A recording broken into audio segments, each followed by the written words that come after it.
All right. Thank you so much. And good evening, everybody. Welcome back to class. I believe I'm audible. I believe you can hear me. Good evening to you all. Let me see some names in the chat. Good evening, good evening, good evening. Welcome to class. Welcome, welcome, welcome. Today we are starting a new journey into an incredible area that will equip all of us with skills we need in security as tech people. Thank you so much. Good to see you, Gloria. Hello, Solomon. Hello, Emmanuel. Hello, Aglelui. Welcome, welcome, welcome. I am super excited tonight to meet all of you.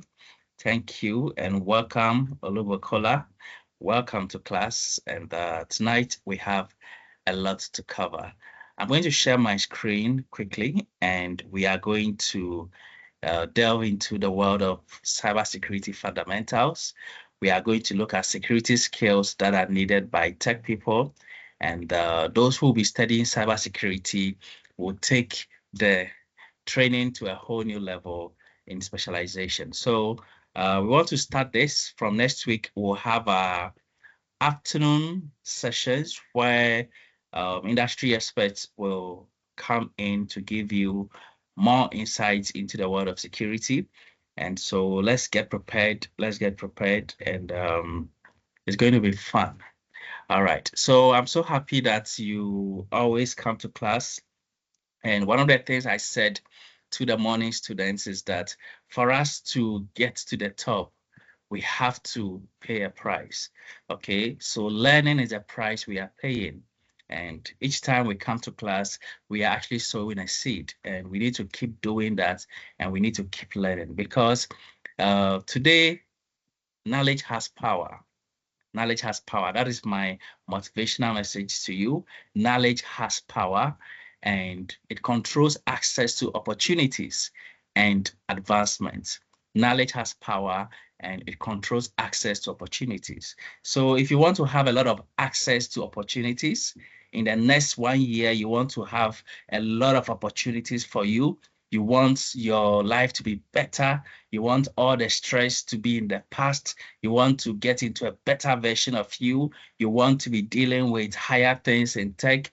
You want your income to be better, your opportunities to be better.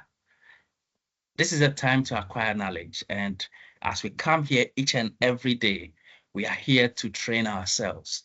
When you look at the successful athletes, they go for training every day. If you look at footballers, I know some footballers, they go for training every day. Every day they go for training because if you don't go for training, you are going to miss out and it is not going to help you to get to the top. And so we tech people too, we come for training every day. And so let's train ourselves. Let's equip ourselves. When you close from work, you don't stay home. Come to class. Let us learn. Let us add to our knowledge. Let us become better because each and every day, your knowledge is going to be better and better and better and better and better. And you are going to be more ready to take on the industry. So we are here to get some keys to open more opportunities and to advance. I believe you want to advance. I want to advance. I don't know about you. I want to advance, and I believe you too, you want to advance. You too want to advance. All right. Thank you so much. And welcome, Dennis. Welcome, Oluwafemi. Welcome, Prosper. Okay. So if you want to advance, let's get into the lesson and see what we have for today. In this lesson, I'm going to be um, playing some few clips as I teach so that you will get a better understanding of what we have to cover. Tonight, we are starting a new journey into the world of cybersecurity. And so we are just going to deal with the basics. Thank you, Olubokola. We are going to deal with the basics and we are going to look at the cyber skills that everyone needs in tech. All right. I told you that we are all part of the security team. Yes, thank you so much. Thank you. All right. So, of course, my name is Darlington. I'm a data scientist. I'm a full stack developer. I've been developing web applications for decades. I mean, for a very long time. I got my first job in 2005, 2006 January, and right from 2006, actually 2005, I started working, and 2006, I moved to TV3. So looking at my whole journey and even the years I had before getting into the industry, I've had quite several years of experience, and I have a lot to share with you. Yeah, so tonight we will get into cybersecurity. And like I said, I have some few clips to show you. So I'm going to make sure my sound is okay. So let's pay attention and let's go through this short video.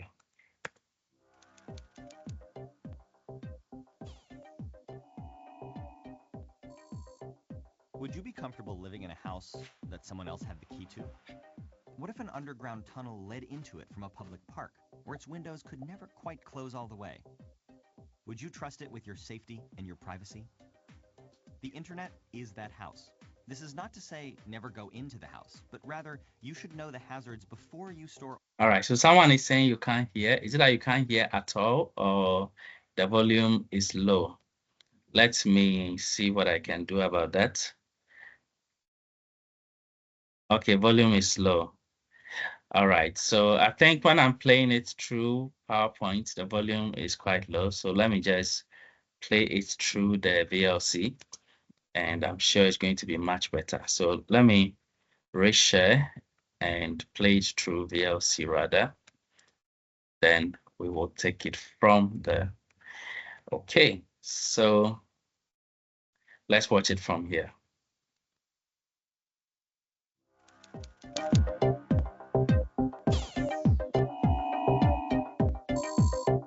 Would you be comfortable living in a house that someone else had the key to? What if an underground tunnel led into it from a public park, where its windows could never quite close all the way? Would you trust it with your safety and your privacy? The internet is that house. This is not to say never go into the house, but rather you should know the hazards before you store all of your valuables there, and do what you can to protect them. So why is it insecure, and why can't we just fortify it until it's safe? Well, first of all, the internet was not originally built to be what it is today. It's like someone decided to expand a shoebox into a skyscraper. The internet originally developed when computers were huge and so expensive to own that only universities, big businesses, and a few governments had them. The point, originally, was to let these massive supercomputers talk to each other. And as soon as two computers could send information back and forth, we had a network. The network gradually grew until personal computers emerged in the 1980s, and then it exploded. Soon, people were not just talking to each other, but also exchanging money, playing games, reading news, shopping, and doing everything we associate with the internet today. Other devices started talking to the network too. Phones and cars and refrigerators and elevators and power plants and much, much more. But the ease of all those devices talking to each other came at a price: security. One computer could send another instructions to delete everything on it or take it over. We call these viruses and malware. Or one person could steal another's identity by guessing, cracking, or extracting a password. Vulnerabilities such as these will never completely go away because they're built into the internet's very architecture. Criminals use them to steal billions of dollars, governments use them for surveillance, and hacktivists use them to further their political goals. Between 2004 and 2013, over 1 billion records of personal information were stolen or leaked through data breaches of major organizations. As a thought experiment, let's imagine what a perfectly secure internet might look like. Users would not be allowed to download or install anything onto their computers. All internet traffic would be monitored and regulated by bots and humans, massively limiting the number of websites you could visit. In order to log on to a website, you'd have to type in a 100-character password, submit a genetic sample, and whistle a tune. The servers that hold data would be kept in heavily armed fortresses on the moon. And even with all these safeguards in place, some clever hacker would almost certainly still find a way in. The good news is, even with our flawed internet, there are simple things you can do to protect yourself. And there are a lot of people committed to making the internet more secure. In Nova's Cybersecurity Lab, you'll play as one of these people, protecting a company that's the target of increasingly sophisticated cyber attacks. You must continuously strengthen your defenses to thwart these attackers. You'll do this by completing challenges that will give you basic coding abilities, help you spot scams designed to trick you into giving up your secrets, and teach you how passwords are cracked and strengthened. The house that is the internet may be built on a shaky foundation, but it's been a home to innovation and an unprecedented free exchange of ideas. It's up to us to make it livable in spite of its flaws.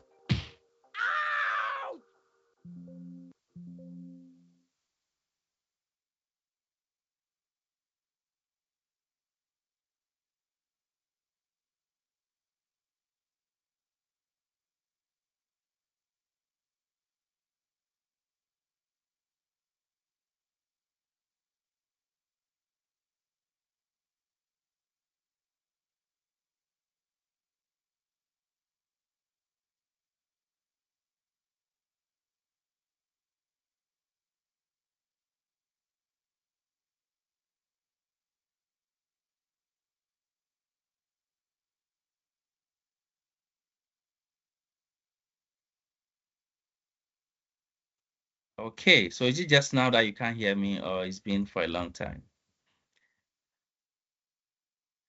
Okay, all right. So what this video is trying to say is this. This video is talking to us about the internet. This video is talking to us about the internet. And it says that the internet was created for communication purposes. When the internet started, and from next week, we'll get into the history of the internet a little bit, it was created for the purposes of communication.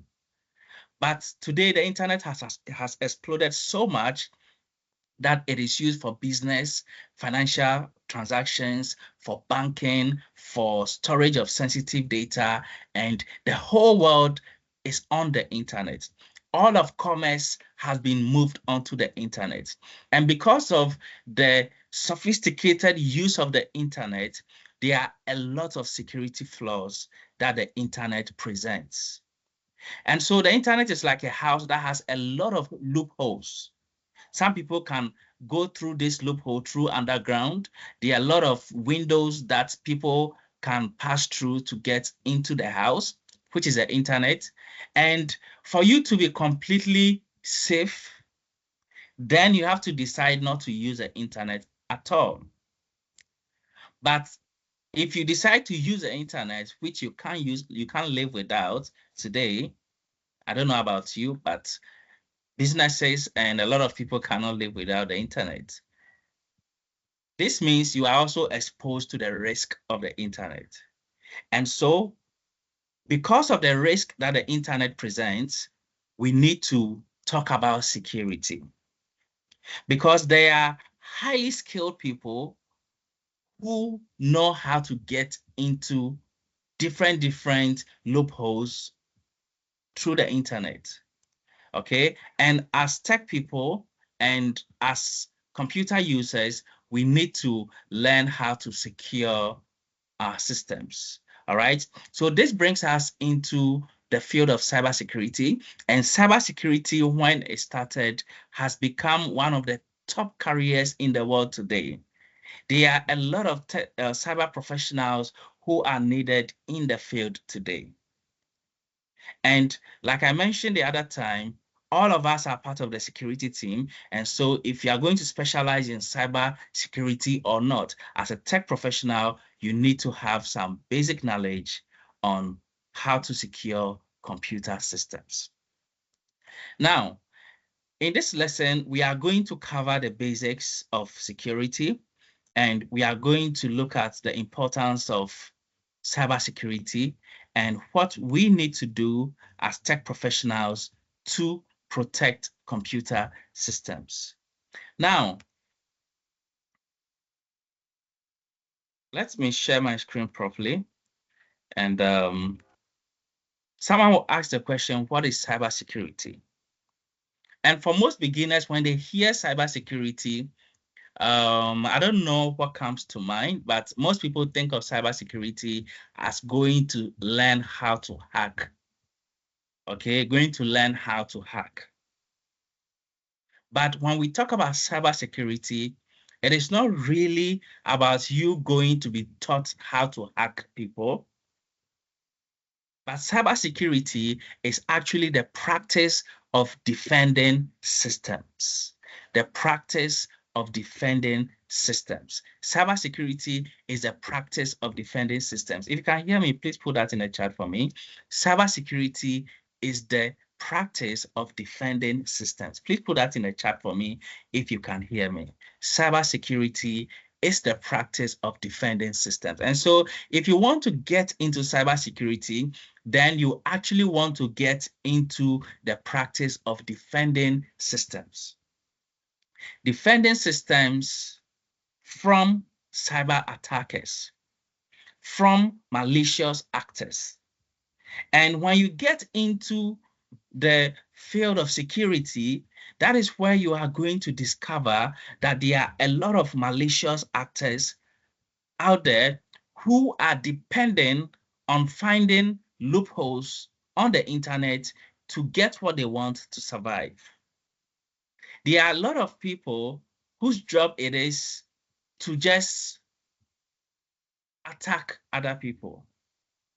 That is all they do. And so cyber professionals, your job is to join the security team. That's why the term is security. You join the security team to protect systems, computer systems, servers, any computing device that your company uses or your business depends upon, and making sure that cyber attackers or cyber criminals will not get into your company's systems.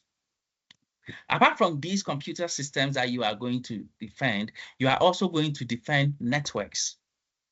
So the entire network of your company, you are going to be working as a defense, providing network security for your networks to operate well.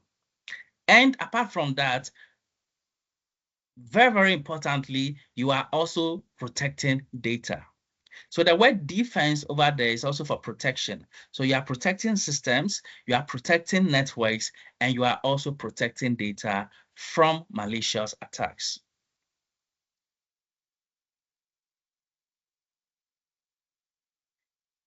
On the internet, a lot of things take place online.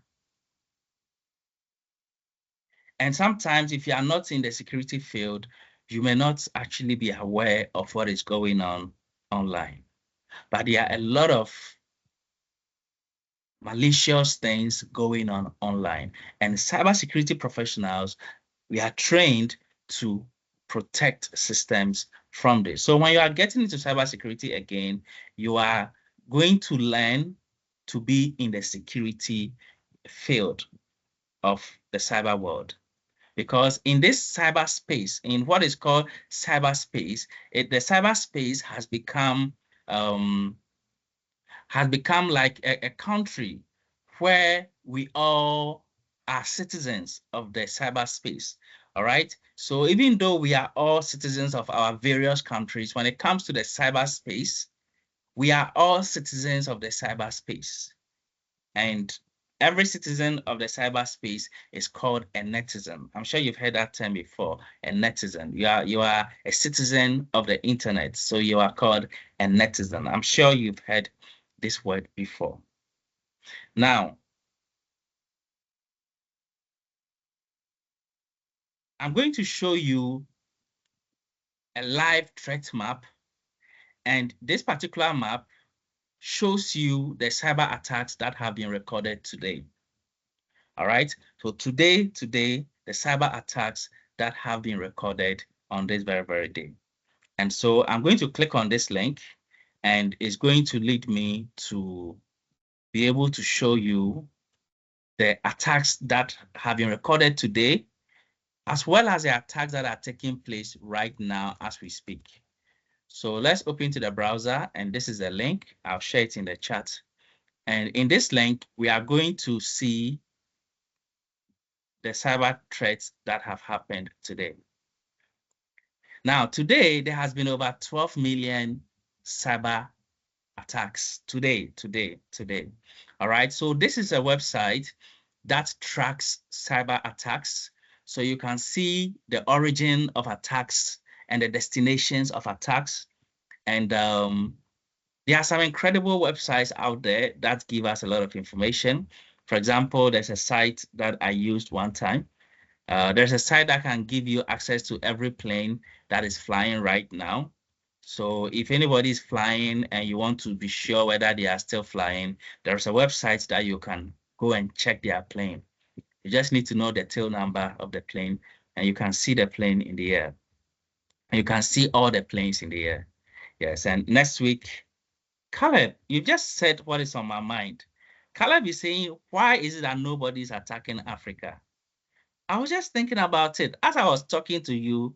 Okay, some people have gone to Egypt. I think today is the only day that I've seen an attack coming close to Africa. I don't know why they are not attacking Africa. Can somebody tell me why? Why are they not attacking Africa? I don't know. They are just jumping over Africa. Can you imagine? From Australia to United States, Brazil to Brazil, Germany to Germany. Hey, all right. So somebody said probably there's nothing to take in Africa. Okay, someone said it's the safest place in the world. Our money is not on the internet. It's all natural resource. Okay. All right. So a lot of people have their own thoughts. Some people say there's nothing to take. So they are not interested. People are interested in where they can get more money. So yeah, everybody and how they see it. And yes. Okay.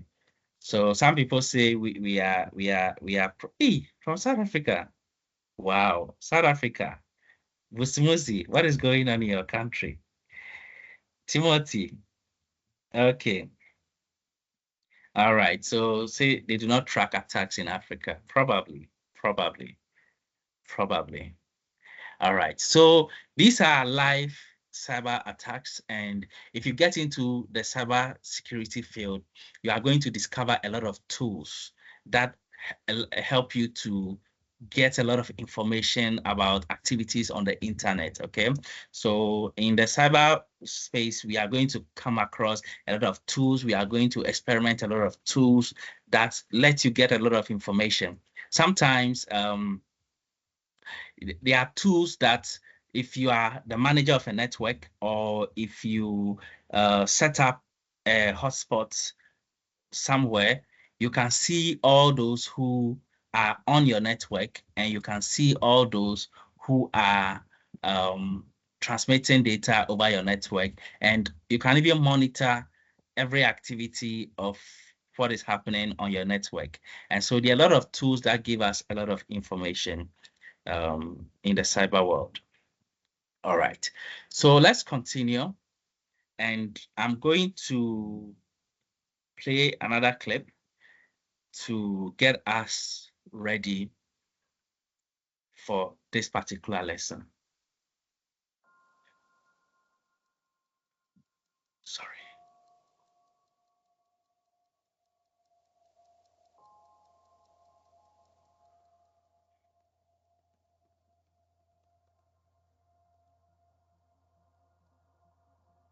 You don't know these people, but they've spent the last 10 months getting to know everything about you, your colleagues, and your company. They've been quietly scanning and mapping your networks, collecting credentials, and identifying the critical data they want to exploit, all without being noticed. Until today.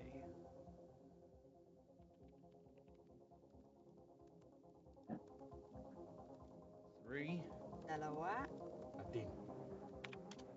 Boom.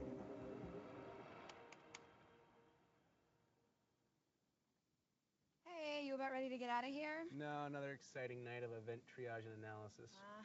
Sounds thrilling. Mhm. Try not to have too much fun. Yeah. Hey, have a good weekend. You too. Hey, Meg. Before you go, did you see this email from the cyber threat intel provider? Wait, what? Wait, let me check some SIM logs. Is this accurate? All right, so probably this. Okay, let me just play it here for you to get it well. And in the morning, we manage the sound like this, but some of the videos, their volumes are low. And when you play it through the VLC, it is quite difficult to hear. So let me just share my VLC. If you play it through PowerPoint, it's quite difficult to hear. Let me share my VLC and we will watch it over there.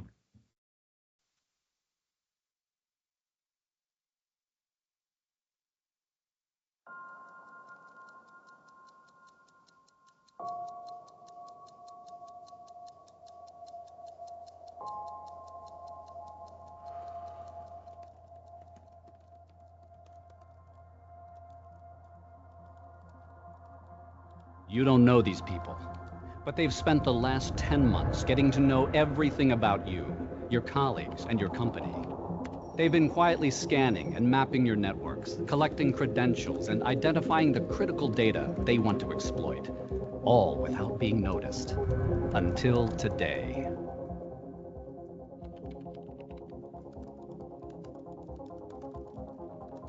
Three. Dalawa. Atin. Boom.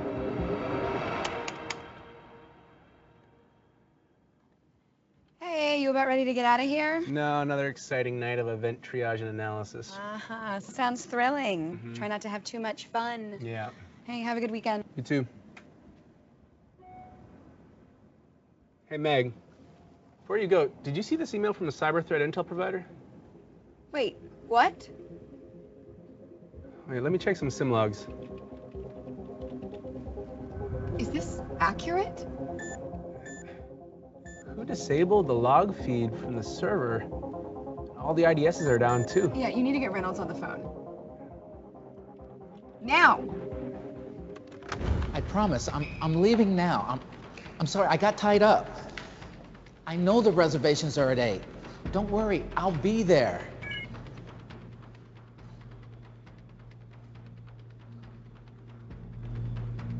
Honey, I'm gonna have to call you back.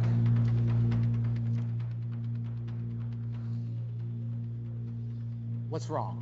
Bruce, this looks like a major compromise. The cyber threat intel provider found a sample of our data for sale on the dark web. As I was going to confirm the sample, I found that the IDSs and the logs are down. Yeah, it gets worse. Our public-facing websites are going offline. Employee data, client data, email servers, account numbers. It's all up for sale to the highest bidder if we don't pay now. What do you want us to do? Bruce, what do you want us to do?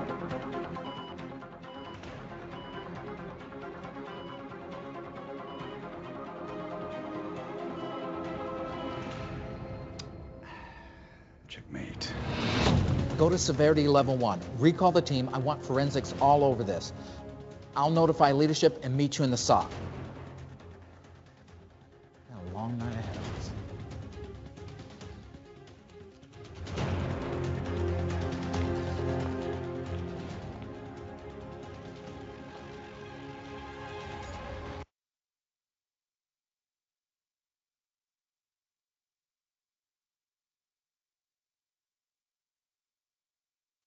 You don't know these people, but these people have been monitoring your company for the past 10 months. When hackers want to attack, they spend time and they analyze a lot of information. They monitor the company for a long time. They are so patient. They study all your systems. They know all the important people and everything about them. They spend time to plan. And one day, when everything is set for them, they will launch the attack. Before they launch the attack, they are already prepared. And these people are highly organized. These people are so intelligent. These people are well trained. They are all software engineers. They are all web developers, they are all network professionals. They are all people who have spent time studying about cloud, and they have a lot of skills combined. They can write code to disrupt systems. They can create worms to take over networks. They can do a whole lot. And all these people are looking for where the money is and how to attack systems and companies and to get access to data that are not supposed to be accessed. They are so intelligent, and when you compare their knowledge to beginners and to those who are not trained, you realize that people go online and they are so vulnerable. Okay, sometimes the reason why some people are not attacked is because they have not become a target. But these hackers, these cyber criminals, they are highly skilled and they have a lot of loopholes that they can exploit. And so it is very, very important that we have people who are trained to defend companies against these people. So these people go through a lot of training to become good people who protect the systems of these companies.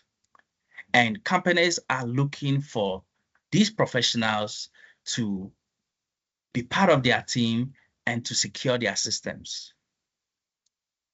The damage that one hacker can cause can cripple a whole country.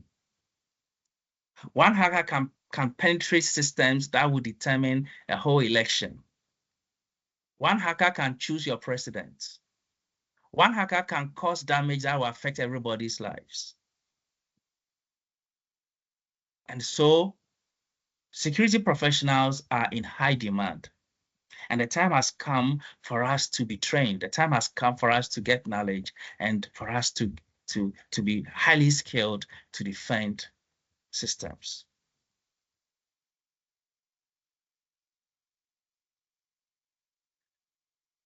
On the internet, there are different areas on the internet, okay? And there is something we call the clear web. The clear web is an internet that we are all familiar with, and we browse every day. So if you take your web browser, like your Chrome, your Mozilla Firefox, whatever browser you use, Safari, and you go online and you browse. Through your browser, you get access to the web, okay? And you browse the web. But what you don't know is that there are several areas of the web. As a matter of fact, there is a part of the web that you've never seen before. There are three known areas of the web. One is called the clear web. That is the internet that everybody knows about and everybody uses. We also have another area of the internet that is called the deep web. And this deep web is an area of the internet that you only access when you are giving credentials, okay? So it is access to information that is not public or access to information that is behind credentials. And there are a lot of research that if you want to do, and if you don't have the right credentials, you cannot access certain information. Simple examples could be any secured portal that you use. Okay, so let's say in a company you have access to a portal that you use for to manage your company's resources. You have a company software, a portal that you use, and if you don't have access to it, you cannot log in for information. You cannot work. Okay, so that is a simple example of the deep web. But there are a lot of areas that if you want to do certain sensitive research, you need to have access to get to. In the CIA, if you're an employee, you are given access to their systems, and depending on your level of access and the kind of information you can find. All right. So the area of the web that is behind credentials is referred to as the deep web. And there's one area of the internet, I'm sure you've heard of it before, but probably you have never been there before. That area of the internet is referred to as the dark web. The dark web is an area of the internet that exists right now. The same way you can pick your phone, your laptop, and go to Facebook or go to LinkedIn and browse, that same way, there is another area of the internet called the dark web. And this dark web, you've never been there before.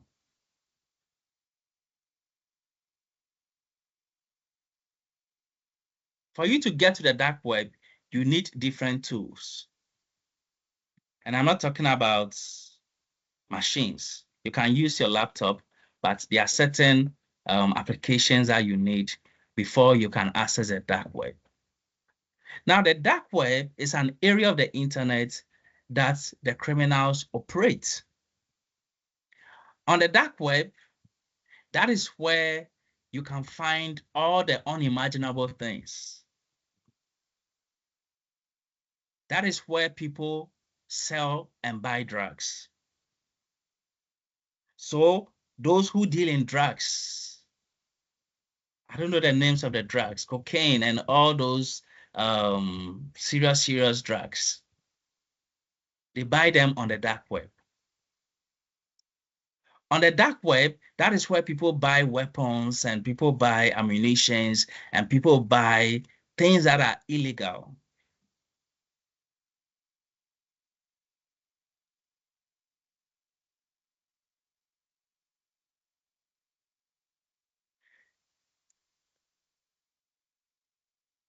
On the dark web, a whole lot of things take place there. It is on the dark web that assassins publish their profile for people to contact them to go and kill. People contact them to go and do a whole lot of things. So there is a market on the internet that is not open to the public. And these criminals, their business is to operate in this market called the dark web.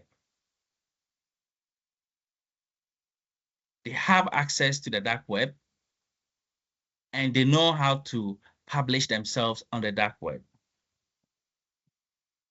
Most of the time, when sensitive data is taken from certain governments and large corporations, when these data are hacked, some of them are published on the dark web. So like this particular company that we just watched their video, their data was hacked and the data was published on the dark web and was sold to the highest bidder. So whoever will buy the data will buy it. Some people hack and steal credit cards from companies, and they have millions of credit cards that they themselves cannot even use. And so they sell, and people go to the dark web and they buy credit cards for their own purposes. Sometimes we have information that is leaked, information about governments and countries and companies that are leaked on the dark web. And so when you get into the security field, you have a whole lot of job to do. And your level of knowledge needs to be expanded so much for you to be able to provide defense against all the varieties of threats and attacks out there. And the kind of attacks and threats out there, they are unimaginable. There are so many attacks and so many threats out there on the internet. There are notorious criminals that are highly skilled And they don't work anywhere. Their job is to attack. Their job is to target. Their job is to find companies and people who have access to money and who have access to information. So when they target a company, sometimes they follow the CEOs and those who have access to the finance and the database and all these people. These are the people that they target. And these people, they work day and night. Sometimes they are individuals, but most of the time they are a team of highly skilled and highly organized team who share responsibilities and do attacks.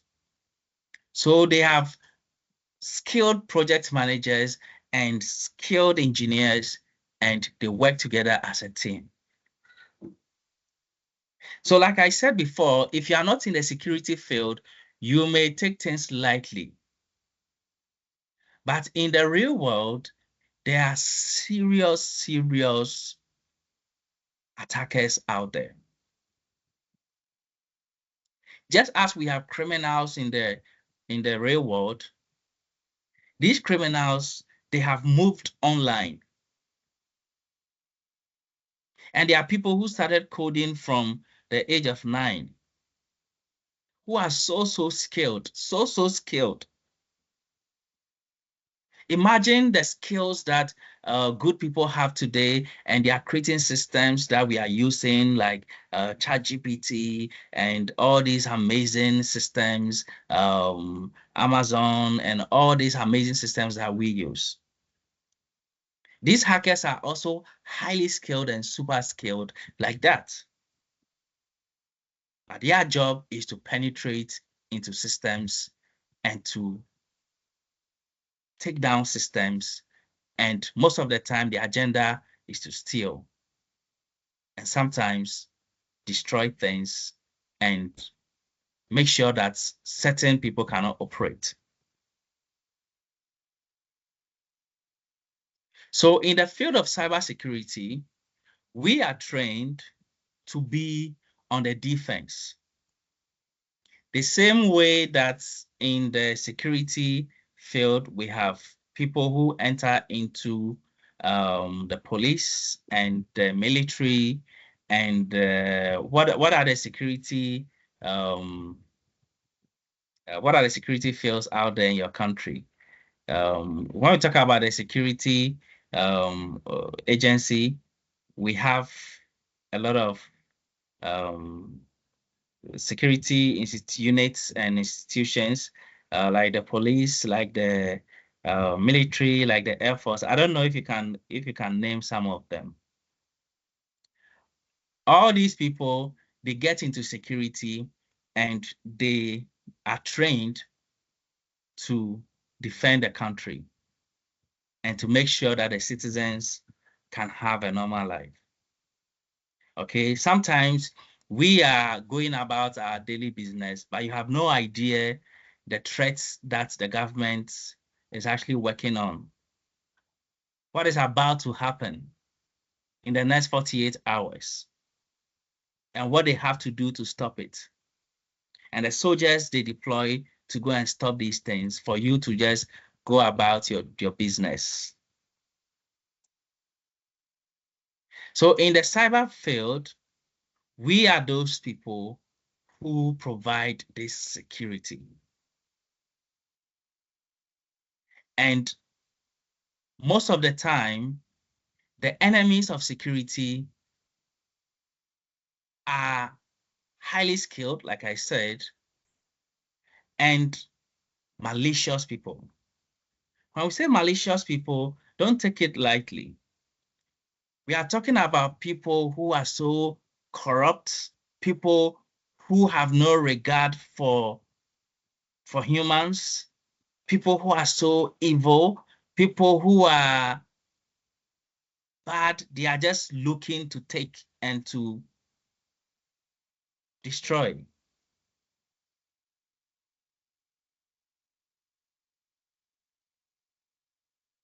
There are bad people in this world. There are bad people in this world. They are wicked people. The Nigerians would say wicked people. They are wicked people in this world.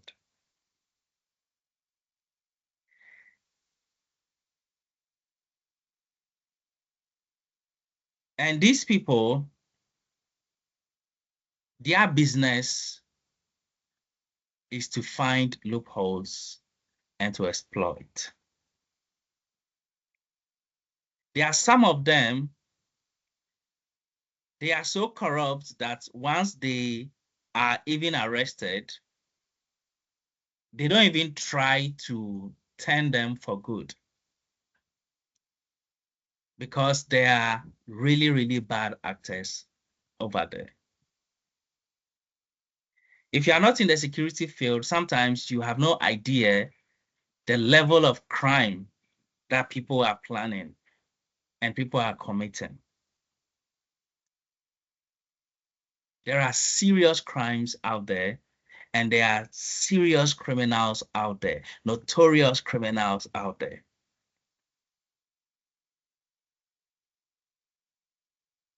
And so when you decide to get into the security field, you are getting training to face the intelligence of these people and all the attacks and the plans of these people.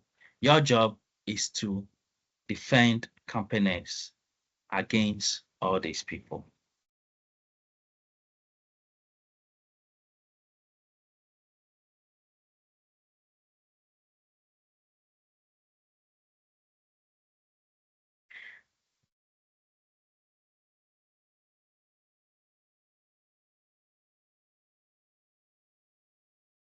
The most famous hacker in the world, his name is Kevin Mitnick. And this Kevin Mitnick is someone who got into tech at a very young age, just like Bill Gates. Around the age of 13, he was a serious programmer already. So they are so skilled, and one of the areas that he got into was called phone phreaking. So there are hackers who are called phreakers, and these phreakers, usually they target phone lines. And he was so skilled that the kind of attacks that he was doing, he caught the attention of the government because his attacks got to the level of governments. But then one thing about this particular person we are talking about is that he was not hacking for personal gain or because of a malicious intent to steal or to cause harm. For him, hacking was just out of curiosity, and hacking was just out of testing his knowledge and all that. And I'm saying this to tell you that if you get into the psychology of hackers, there are different types of hackers. There are hackers who are just bad people, evil people. And there are hackers who are just hacking just for testing and for trying out new things, or even for learning. So we will be introduced to black hat hackers and ethical hackers, who are the cybersecurity professionals. Okay. And so Kevin Mitnick was a hacker who got the attention of the United States government. And a time came, he was arrested, released, and arrested several times because he couldn't stop. Sometimes when he goes to jail, they write that he should never get near any telephone, he should never get near any computer, because they are afraid of what he will do when he sees a computer. And he was highly talented. I'll show you a short clip about him, and they were asking him, why didn't he use his skills to do what Mark Zuckerberg did, to create something like Facebook. And he says, yeah, he really wished he had gotten those kind of ideas. A time came, they arrested him and put him in jail for 5 years, even without trial. And in the end, they even discovered that he wasn't the one who did what they said he did. And the news got out, and the whole country got to know that he was even arrested for what he didn't do. And so there was a protest in the whole country that free Kevin. If you go on YouTube and you watch some of his videos, you watch that they even had a protest to free Kevin. Eventually, when he was freed, he was contracted by the Department of Defense to work for the government. So he started working for the US government and later became one of the most successful consultants in the field of cybersecurity. And so he and his team that his company that he started, they were cybersecurity consultants, and companies will come to them for them to hack them for them. All right. So we have ethical hackers, and cyber professionals are trained to be ethical hackers, and their job is to hack or penetrate into systems so that the companies themselves will get to know of their own vulnerabilities and fix them. So they are hackers with permission, hackers who are given permission to hack. That is the difference between the white hat hackers and the black hat hackers. The white hat hackers are good guys who are given permission to hack just for the companies to discover their own vulnerabilities and to fix them. So Kevin went through a whole lot of bad situations, but in the end, he became a very successful person. And right now, if you check the ranking of top hackers in the world, I'll show you the top 5. Kevin Mitnick is #1, the most famous hacker in the world. And he started hacking even when hacking was not even outlawed, or there was no law written against hacking at the time. All right, so I'm saying all this to let you know that there are types of hackers. And again, like I said, from the analysis of the government, they realized that all his attacks, even though they were so devastating and it caused a lot of losses to companies in millions, his mindset, he didn't have a criminal mind. He didn't do it with malicious intent. And so he was given opportunity to use his hacking skills for good.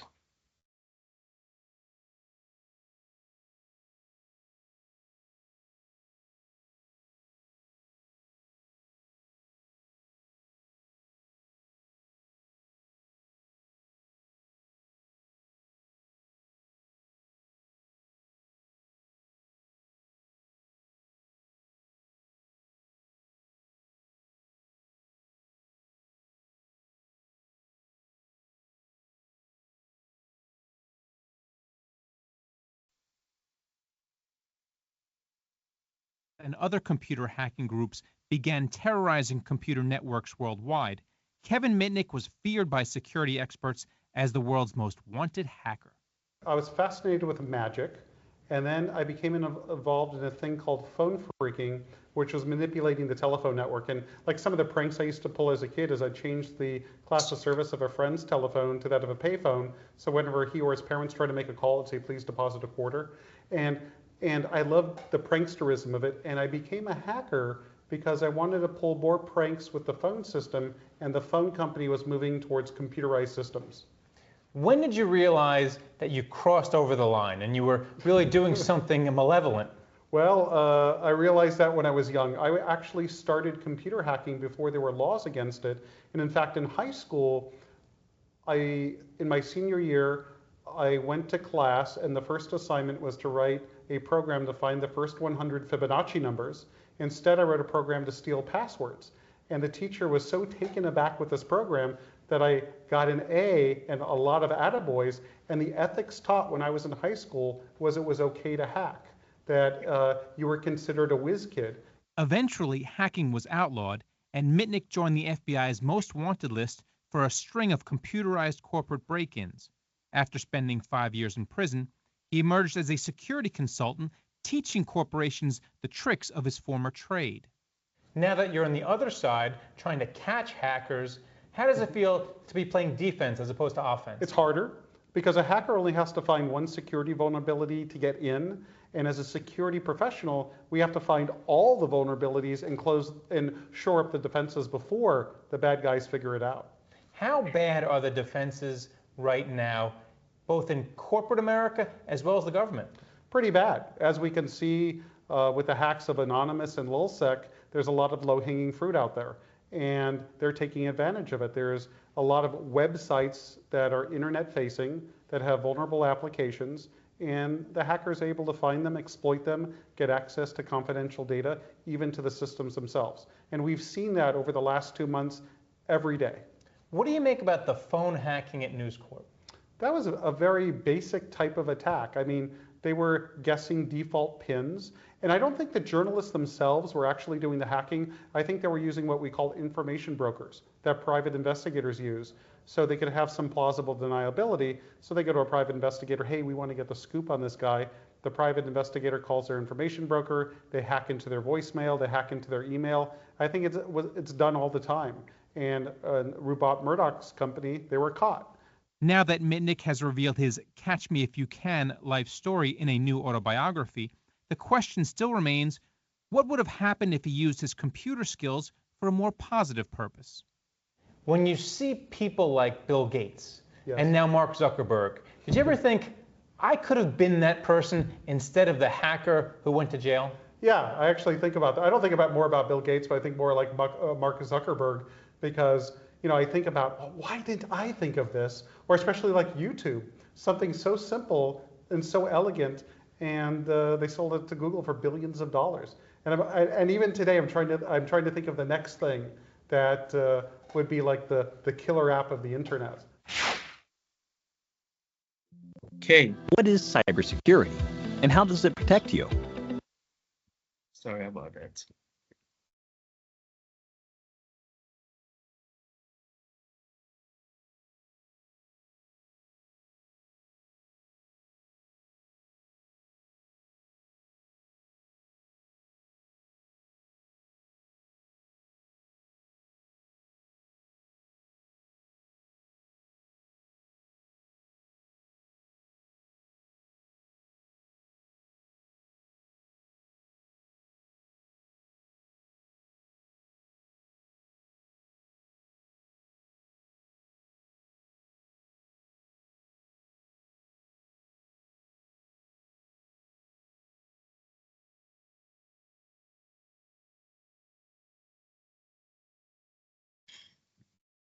Okay. So we want to look at some types of hackers and types of hacking in the world. And we are going to get to know the basics of cyber attacks in the world. And for you to get into tech, you are supposed to have some basics of security. And the short journey we are starting now is to help you get the basics that you need to have. And the security professionals, they will go into a whole lot more to study into the field of security. And it's a field that requires a lot of commitment and a lot of studies, a lot of practice. Because just like Kevin said, the bad guys only need one loophole to get into the system. But you, security professional, you need to discover all the loopholes and build defenses for each one. So it is easier to attack than to defend. To defend is a lot of work, and there's a lot of training and a lot of practicals and a lot of projects to go through to be a security professional who is certified to get into the field.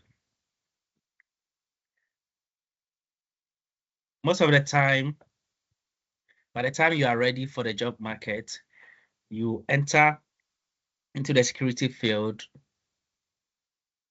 as a junior, or you pick up a junior role or an entry-level role.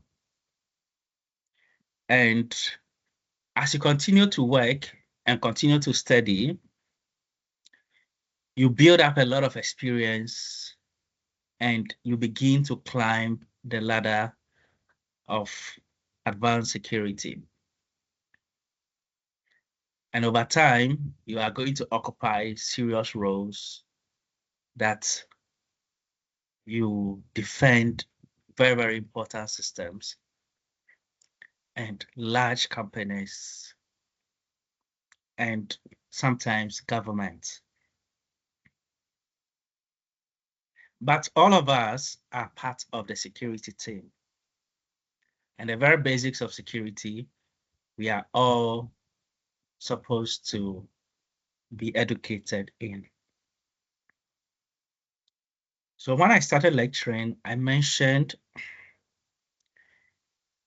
different areas of the internet. I mentioned 3 of them.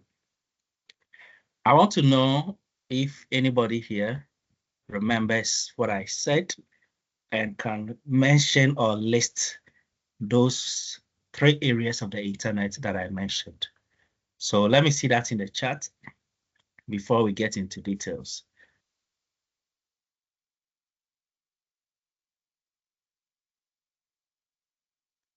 All right, so I mentioned the clear web. That is a web that is open and public. And if you have an address, you can just visit. We also have the deep web, but then we also have the dark web.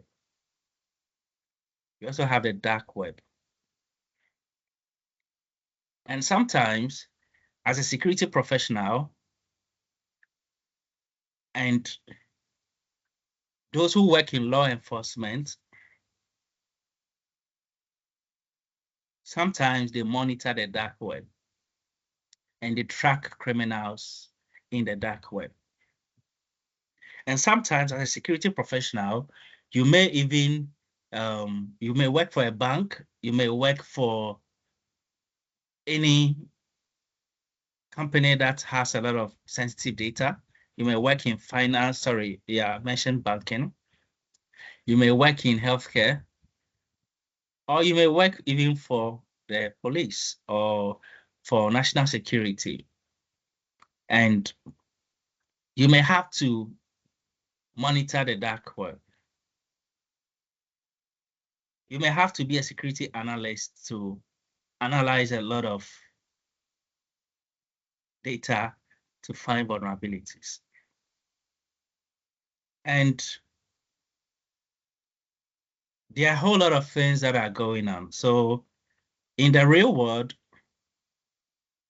we have open markets that we buy things from. We have malls where we go and we shop. But then we also have black markets. Is it true that we have black markets where people sell things in the black market? Is it true? Do we have black markets?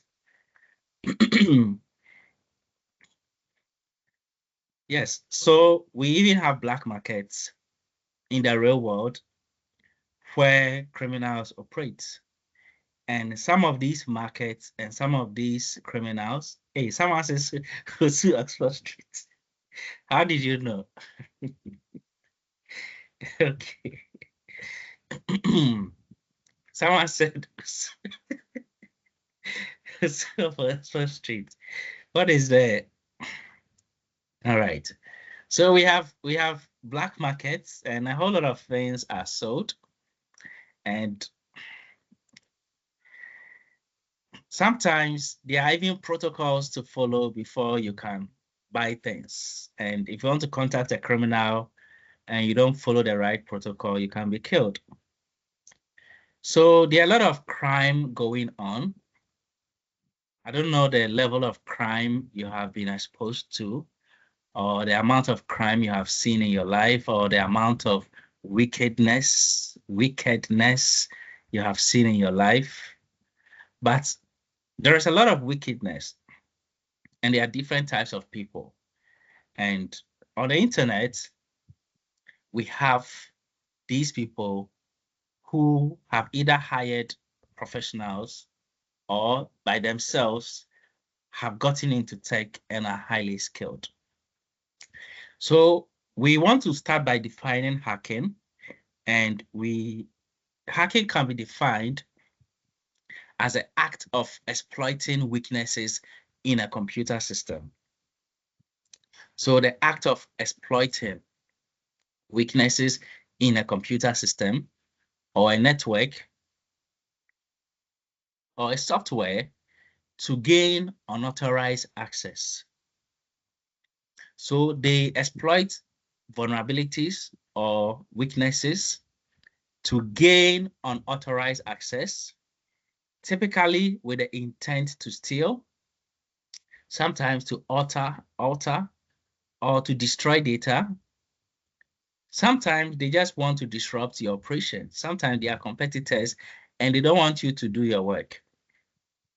Imagine two companies who are constantly fighting and spending a lot of money to beat competition. If they can just hack you or they can just do something to stop you from working, don't you think they'll be doing it? So sometimes they just want to disrupt your operations. And this can even be at the national level. It can be done by governments or to carry out any malicious activity that they have planned. And hacking can be carried out by individuals sometimes, but most of the time it is carried out by groups, highly organized groups. And depending on the intent and the method used, it can be illegal, that is called a cybercrime, or it can be ethical, and that is called cybersecurity. So we are going to discover that as a cyber professional, you can be trained as an ethical hacker. Ethical hacker. So an ethical hacker is a hacker who has permission to hack. So I'll start by talking about the types of hackers. And I think I have prepared this information in another document. Let me share that as well.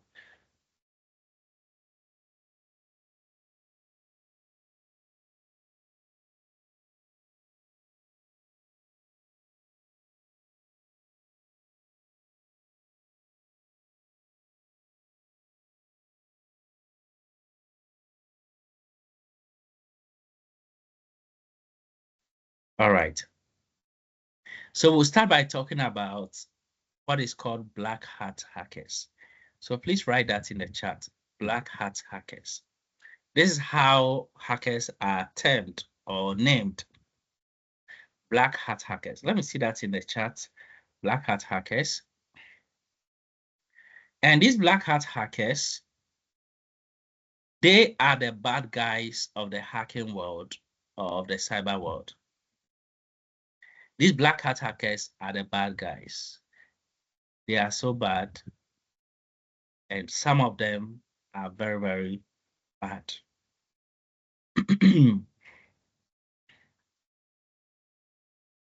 There are some of them, they operate as a company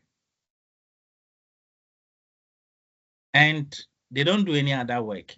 So day and night, their job is to target other people and to get what they want.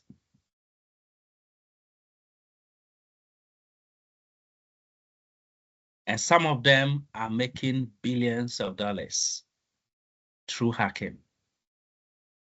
So imagine all the people who have no knowledge but have access to money and information.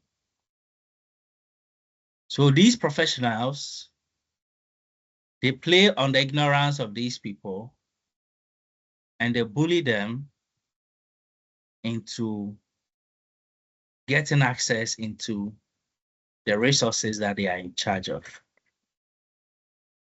Now, these black hat hackers engage in illegal activities by exploiting vulnerabilities in systems for personal gain, for financial profit, or any malicious intent. They often steal data, install malware, or disrupt services. In short, they are hackers who look for unauthorized access into systems without permission, and their intention is to steal or to disrupt operations. Number two, we have what is called white hat hackers. Please put that in the chat. White hat hackers. Put that in the chat for me. White hat hackers. Let's see that in the chat. White hat hackers. Thank you very much. Thank you. I can see people type in. White hat hackers. And if you type white hat hackers, if you have already typed it, I want you to type ethical hackers. Ethical hackers. Ethical hackers. Ethical hackers. Thank you. So white hat hackers use their skills to improve security.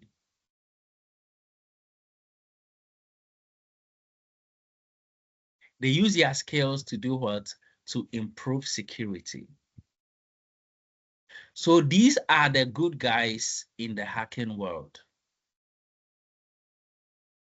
And these are the cybersecurity professionals. The black hats people, they are highly skilled, but they have negative intentions. And they have no regard for somebody's property or somebody's safety.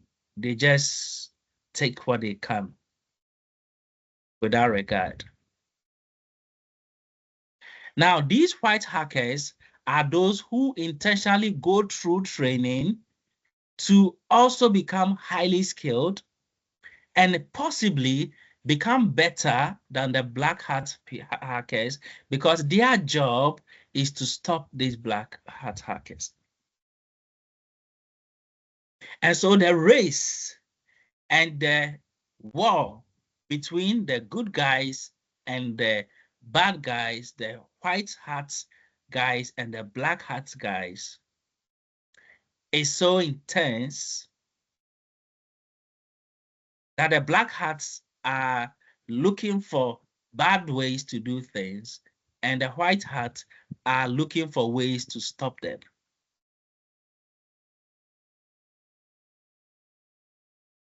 Most of the time, to make sure that systems are okay so that these people cannot get the loophole they are looking for. So these people, they improve security. So if you are into cybersecurity, this is your field.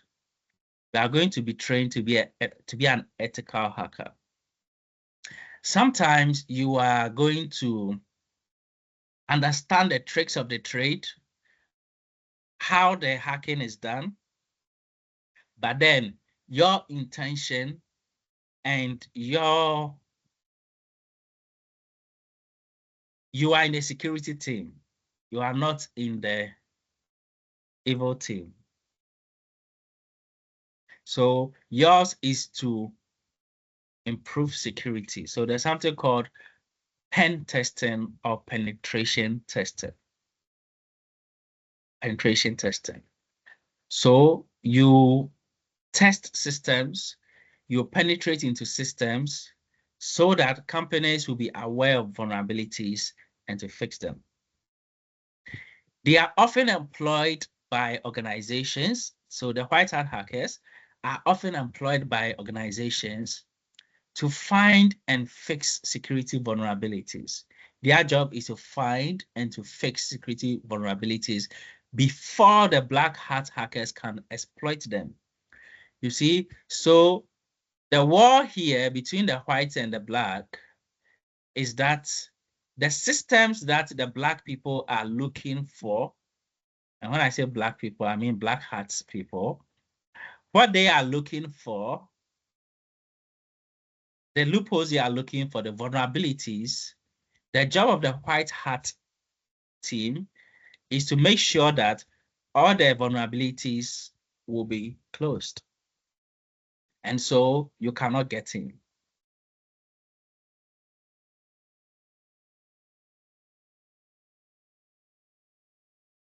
It's like you running a YouTube channel and you think you can hack YouTube by buying subscribers and doing things to trick the algorithm and to do things to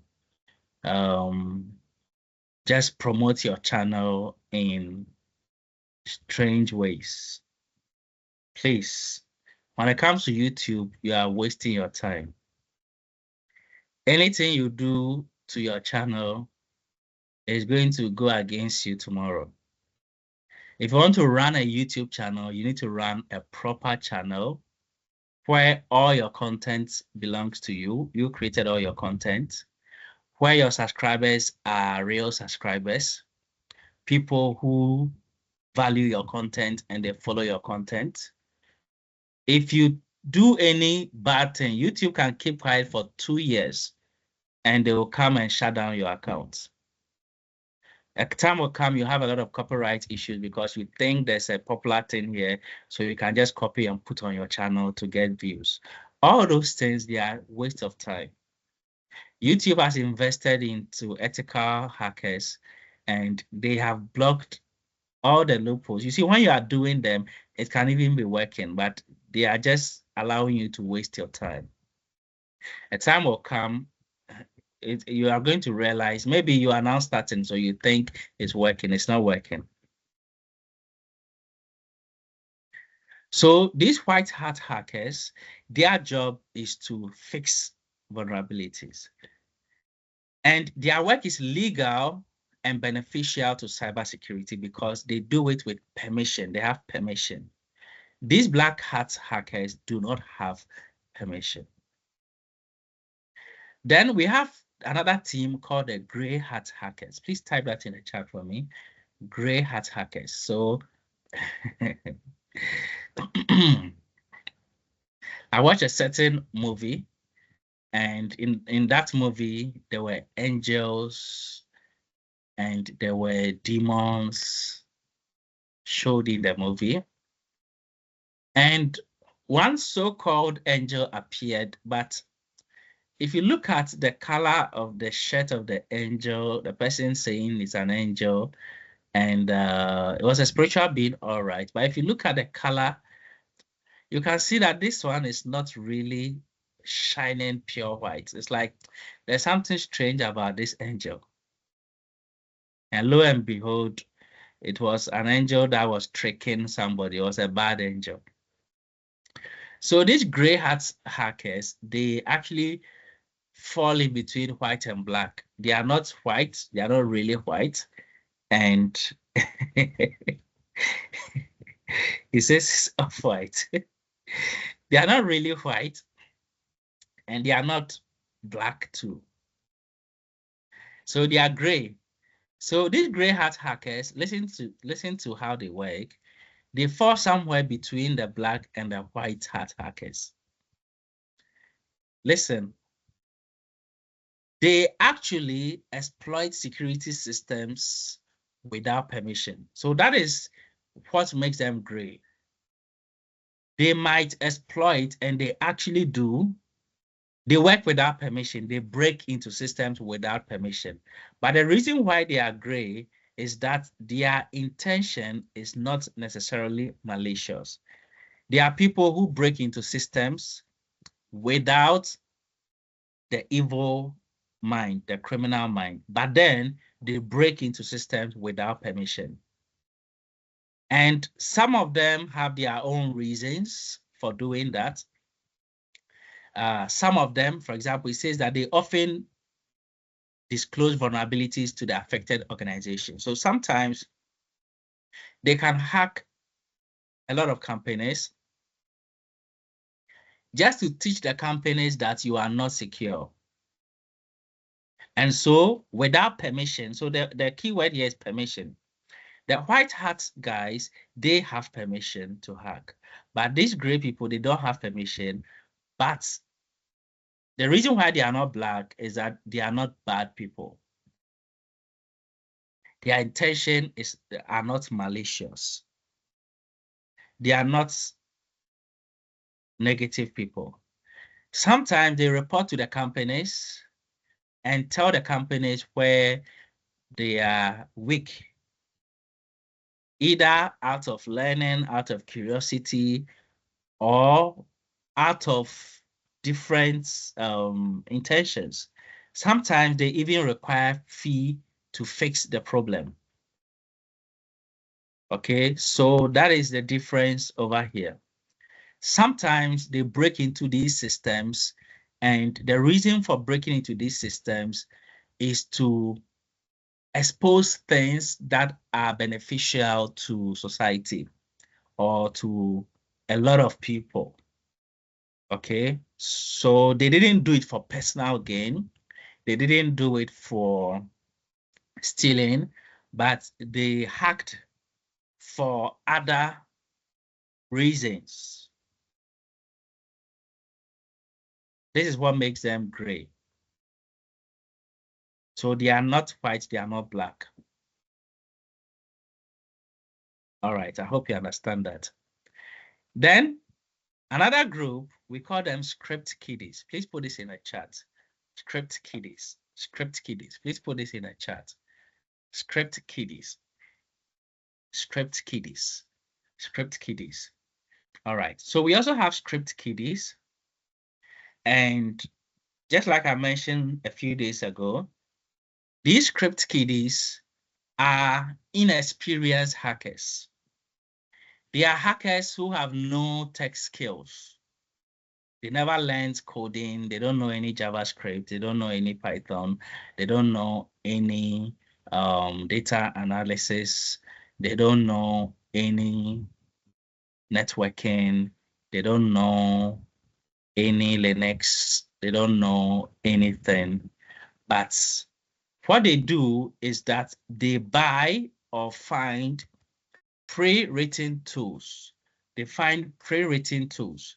So they buy software that are known to cause harm. And some of the real black hat hackers, they can even create their malware or their malicious software and sell them on the black market. So on the black market, somebody can go and buy a virus or a ransomware. And when we get into the types of malware, you will come to understand that ransomware is a type of malware that has become increasingly popular today. And a lot of people are really exploiting a lot of companies with ransomware. So these script kiddies are people who don't have the tech skills, but they use pre-written tools and scripts and software created by others to perform attacks. They usually lack deep technical knowledge and often hack for fun or for attention or to cause serious disruptions. So they can create a lot of problems, and sometimes they can even do it to make a lot of money, but they are not really tech professionals like you and I. They have no background in tech. They have no understanding. They are called script kiddies. And here we are not talking about age. We are not saying they are kids. They are just non-tech people. All right. Now, when it comes to the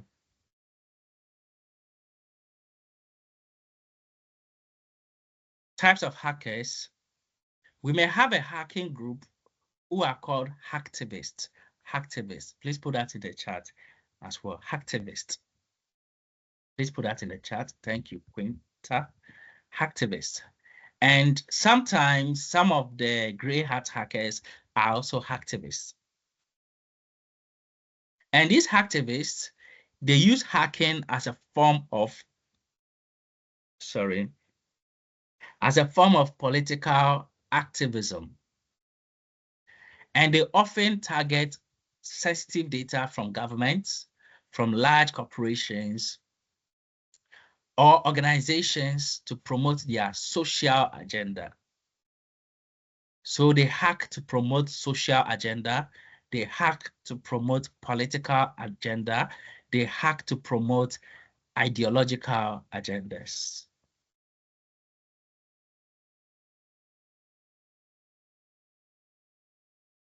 They are called hacktivists. They can hack and leak information that will cause one party, political party, to lose their power. They can hack to expose certain officials. They are called hacktivists, and sometimes they do their hacking with a lot of passion, and they are highly skilled people, and they are usually a group. Their attacks may include website defacement, data leaks, or DOS attacks, or denial of service attacks. So we'll talk about different types of attacks over there later on. And some are even state-sponsored attacks. So here we've broken down attacks based on agendas, okay? But then we will limit this to a few that you are supposed to keep in mind. Now, some hackers are state-sponsored. And these hackers are employed or supported by government to engage in cyber espionage.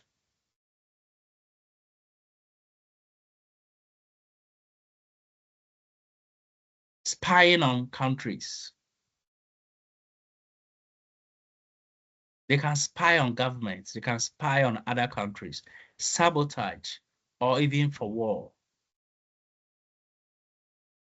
So what you may not have heard is that just as people go to war physically, people go to cyber wars as well. We have cyber wars where countries hack countries to get access to their information, their intelligence, and to get access to the sources of their resources and weaponry and a whole lot. They often target nations' critical infrastructure, even to take down infrastructure.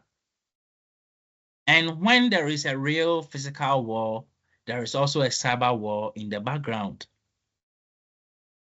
Because if you can tap into the communication of the enemy, you are going to get a lot of information about their tactics and their intelligence. So anytime there is a physical war, there's also a cyber war in the background.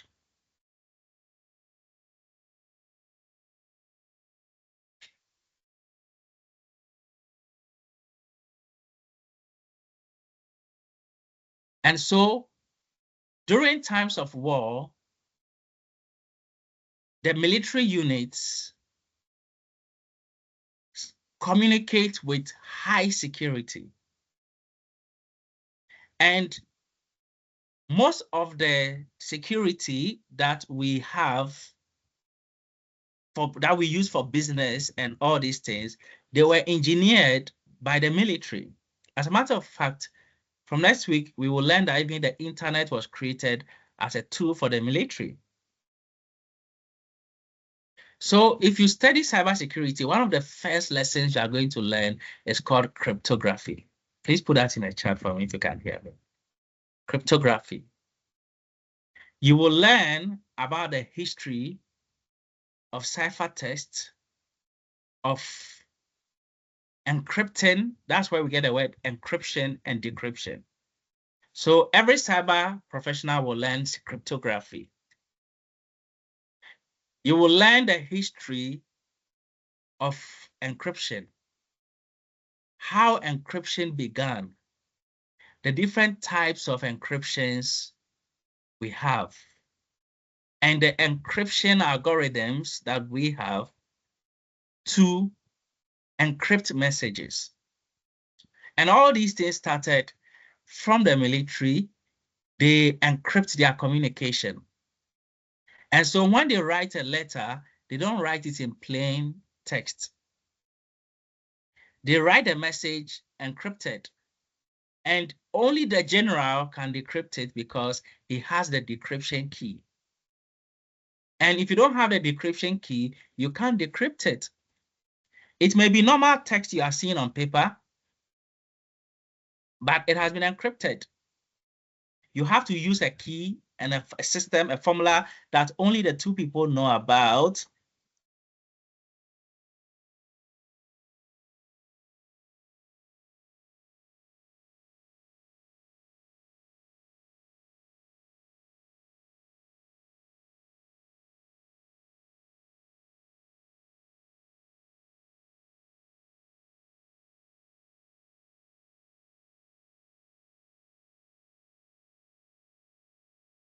Sorry, when we go on break, I'll go and get some water.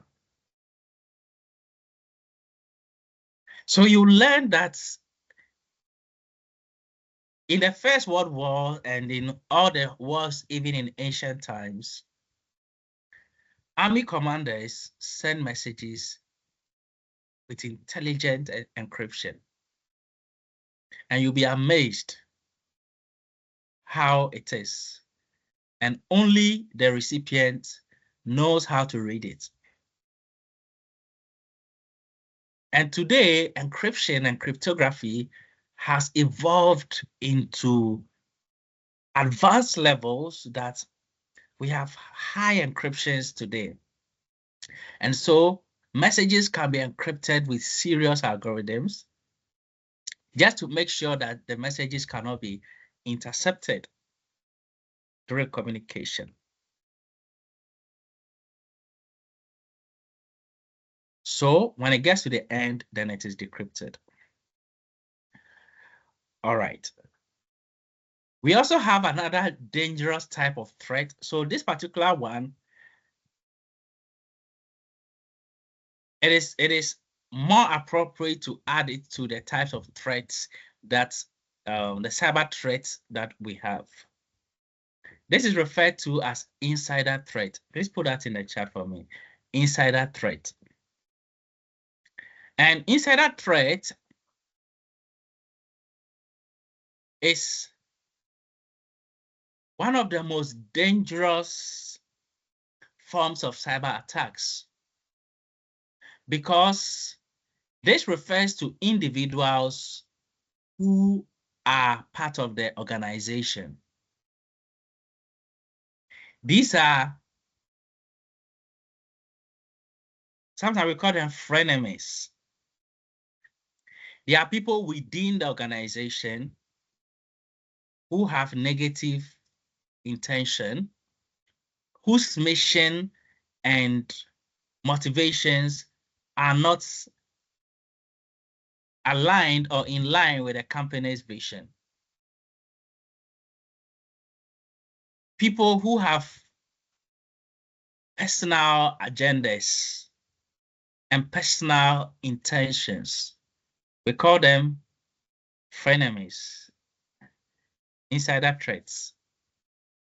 And these people are so dangerous because sometimes the security systems cannot catch them because sometimes there are even people who are given access to sensitive data already, and they are even sometimes probably the ones in charge of the data.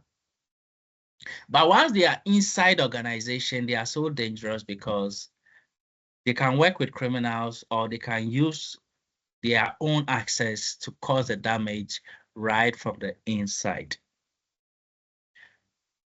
So cyber professionals need to know about the insider threat and defenses should be built against that as well. Sometimes these people are doing it for financial gain, sometimes for revenge, sometimes for coercion.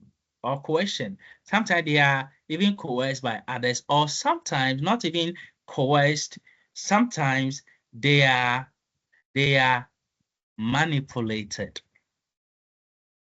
And so if you study cybersecurity, there is a type of attack that we refer to as social engineering. Please put that in the chat for me. Social engineering. Please put that in the chat for me. Social engineering. Please put that in the chat for me. Social engineering. So social engineering is one type of attack that is also dangerous, that the attackers do not use direct tech tools to get access into the systems, but they use their social skills to get access. You know how some people are so charming and have magnetic social skills and can easily connect, can easily make friends, can easily let you feel like you are their best friend, can easily talk to people, can easily connect with people.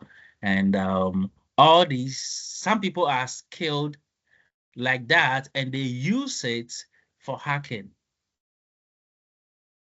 So they use their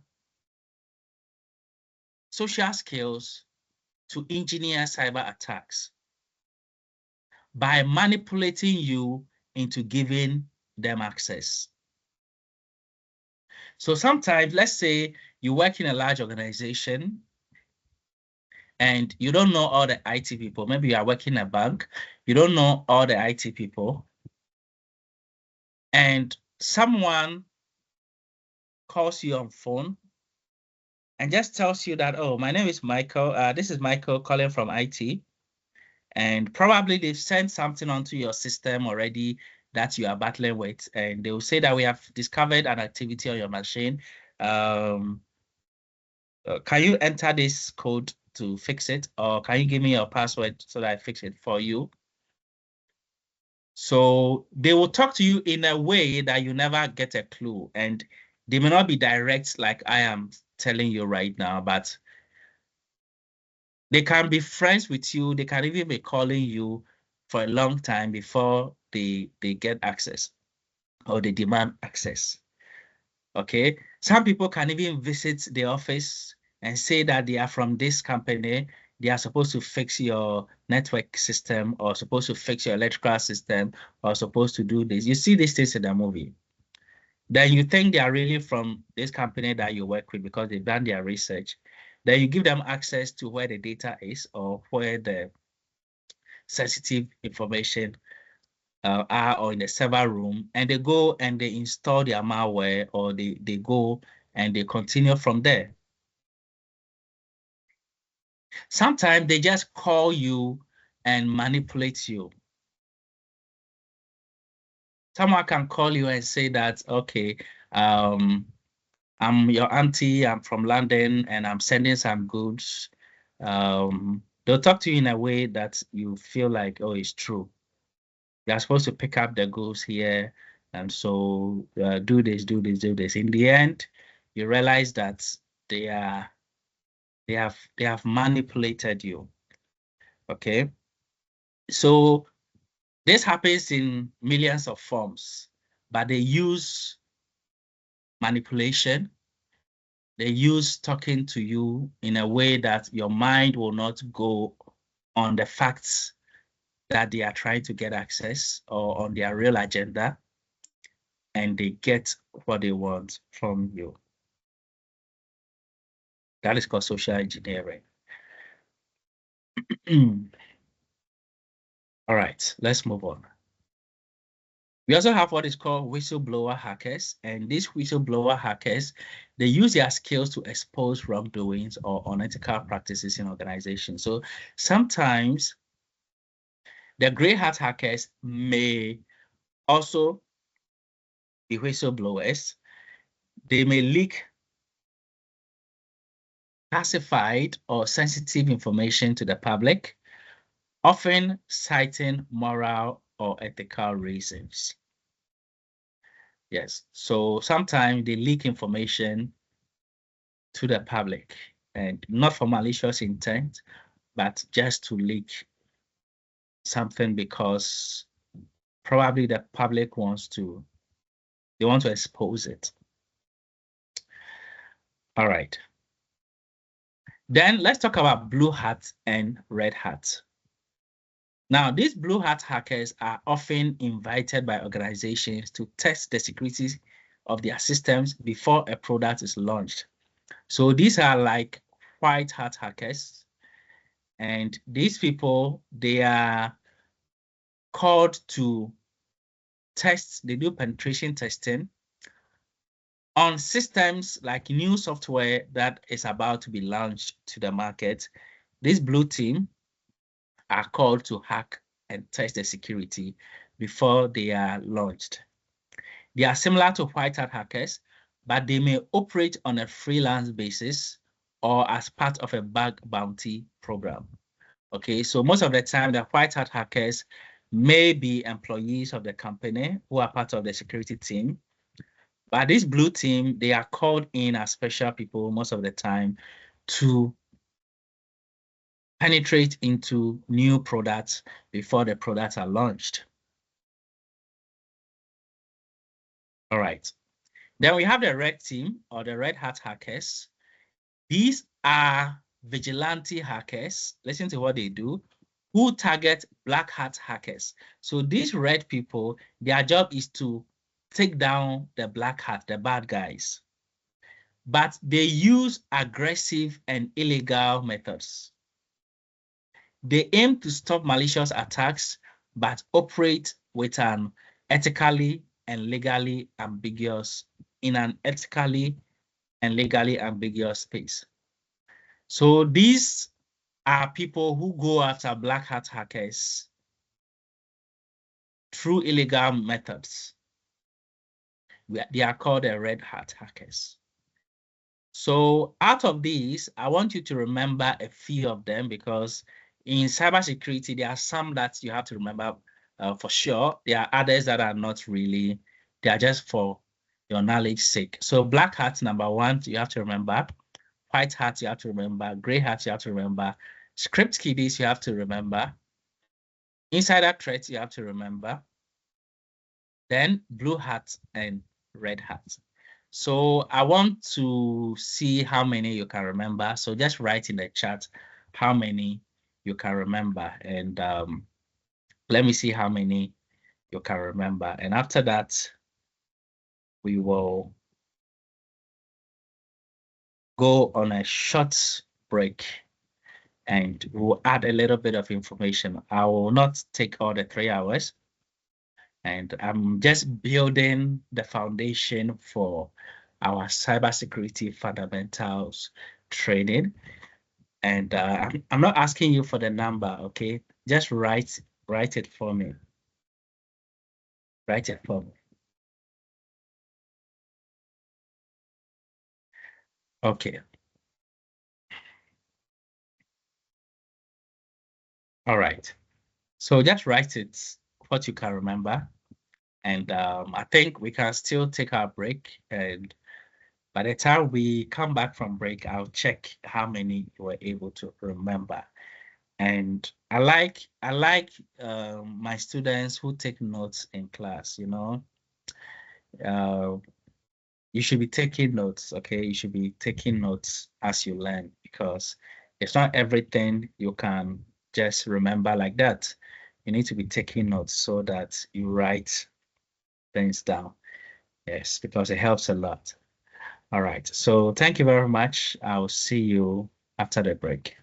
This is the price you have to pay. This is the exercise you have to go through to get to the top and be the best. And so keep doing it, keep learning, keep preparing, and very soon it is going to pay off.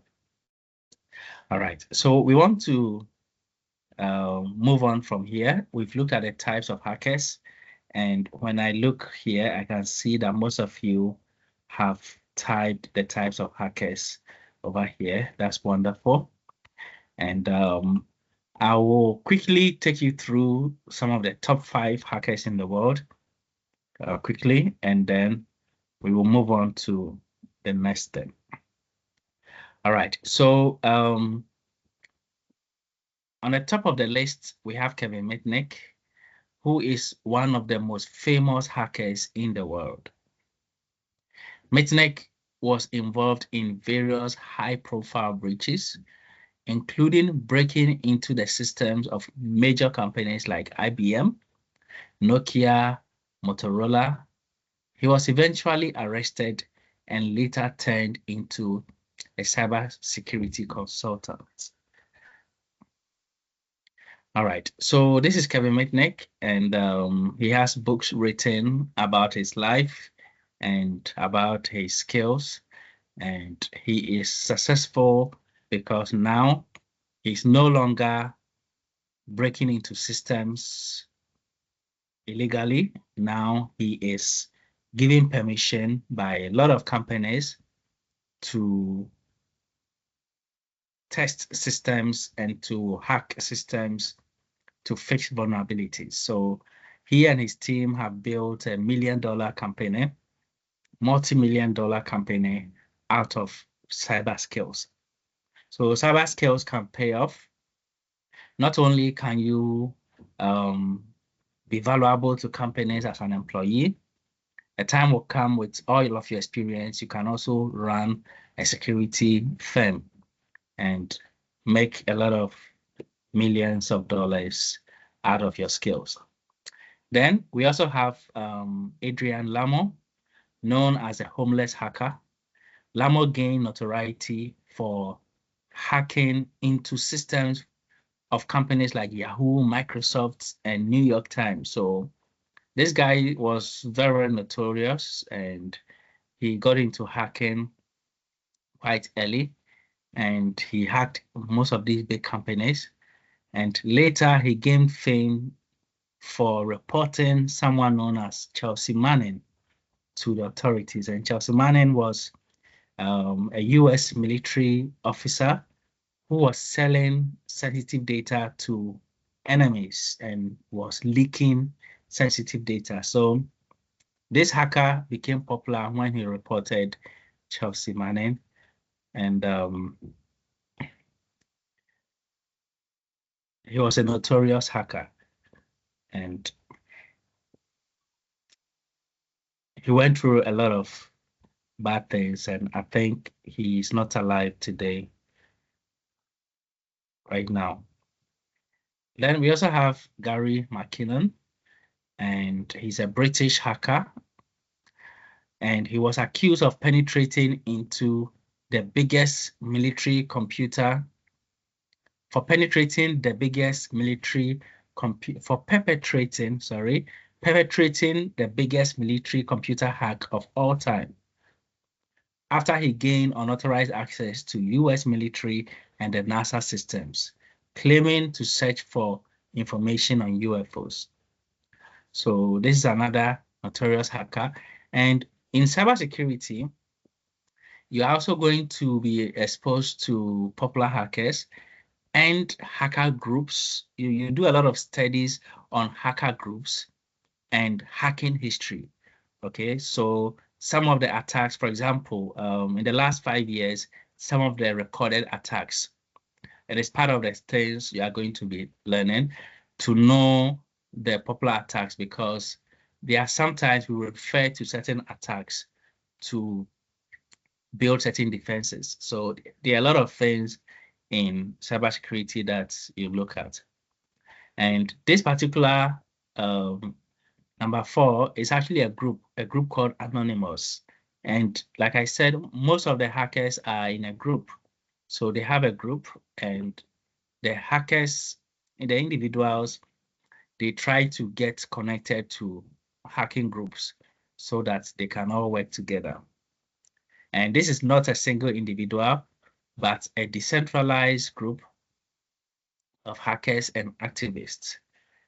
Anonymous is known for its activism activities, targeting government, corporations, and various institutions. So even Kevin Mitnick mentioned Anonymous in his video.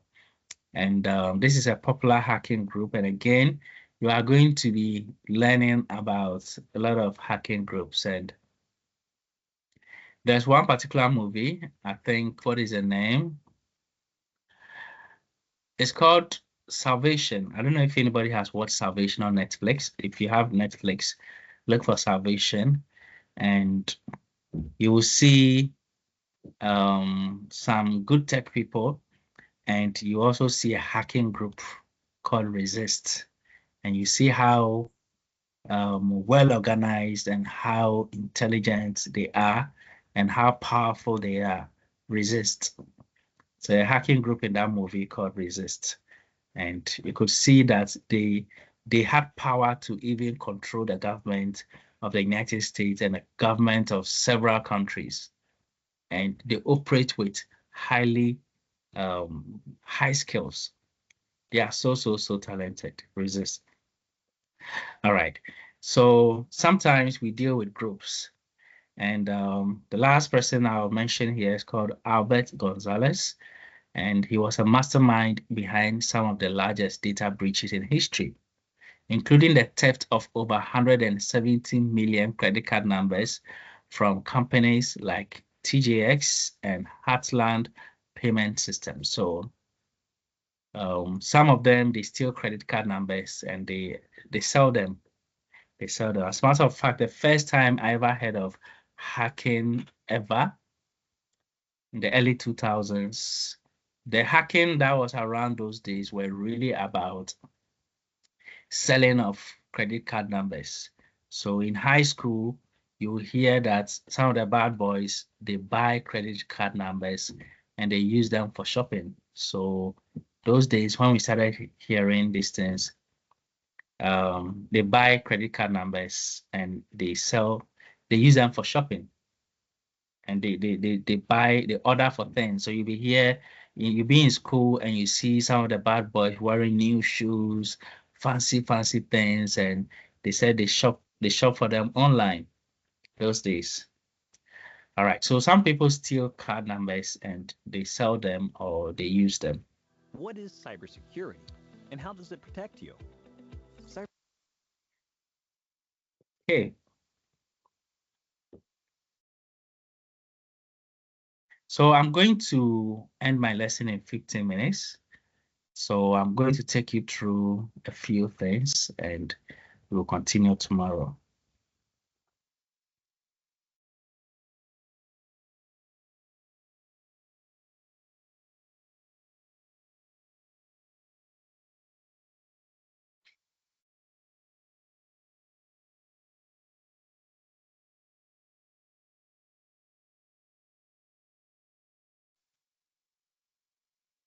What is cybersecurity and how does it protect you? Cybersecurity is the front line of defense against attacks on computers, servers, mobile devices, electronic systems, and networks. Attacks come through the internet.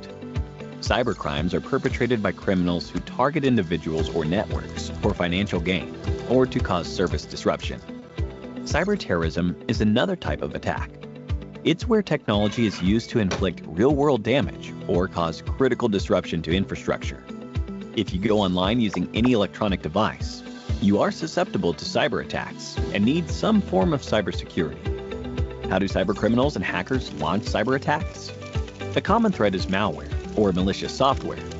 Malware comes in various forms. A virus infects files with malicious code. A Trojan causes damage or collects data. Spyware records a user's activities, which means it can capture credit card details. Ransomware locks files and data. Cybercriminals threaten to erase them unless a ransom is paid. Adware spreads malicious code through tempting advertisements. Botnets are networks of computers infected with malware. They enable cybercriminals to perform tasks online without the user's permission. Other cyber attacks come in the form of phishing. This is an email or message that requests personal information, such as passwords or credit card numbers. SQL injection inserts malicious code into a database. SQL injection inserts malicious code into a database. This gives hackers access to sensitive information. Man-in-the-middle attack is where a cyber criminal intercepts communication between two users in order to steal data. Denial of service attack is where a network or server is overwhelmed with traffic, preventing the system from performing its regular functions. While those affected the most from cyber attacks are retailers and medical providers, public services, individuals are still at risk. And it only takes one person to accidentally download malware onto their company's network by not adhering to simple security practices. How can you protect yourself and your employer from cyber threats? Updating the operating systems and software. All right. So we want to take a look at types of attacks, and we will get insight into a number of attack types.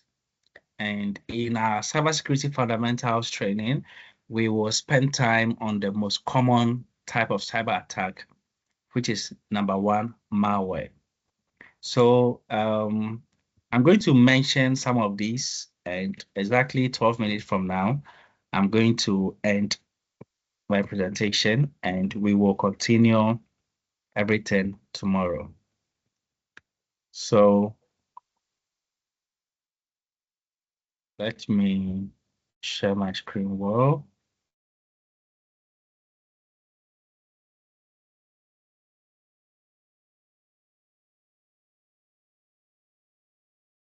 Okay.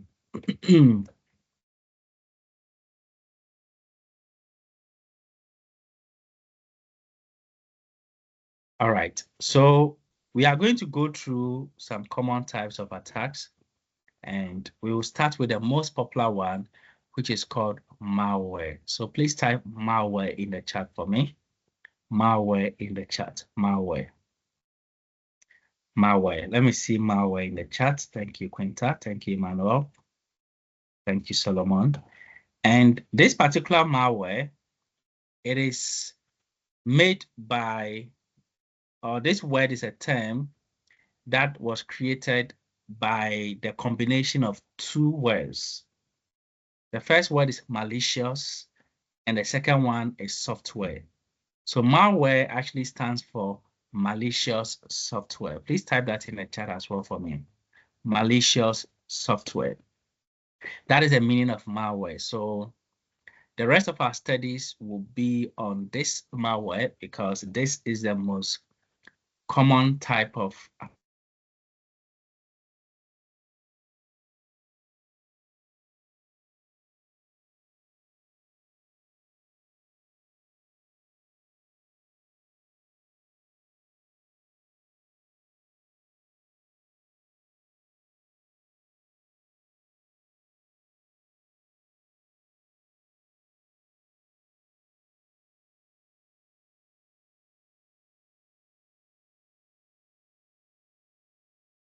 okay.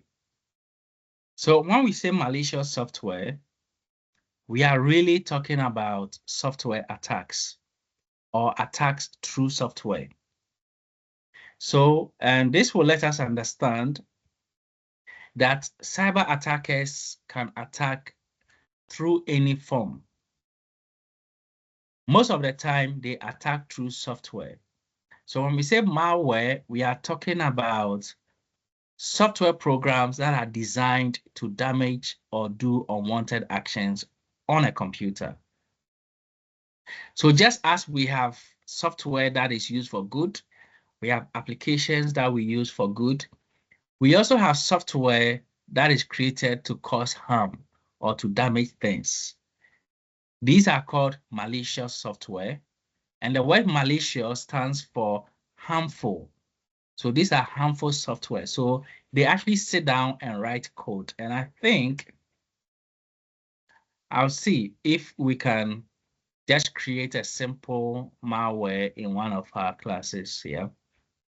And we will also create an antivirus to clear the malware. I'll see if time will permit me to write some simple code to do something wrong. Okay. So this malicious software, they are actually harmful software or bad software that is just created to do wrong things. So they spend time to create them. And the purpose of this software is to cause harm.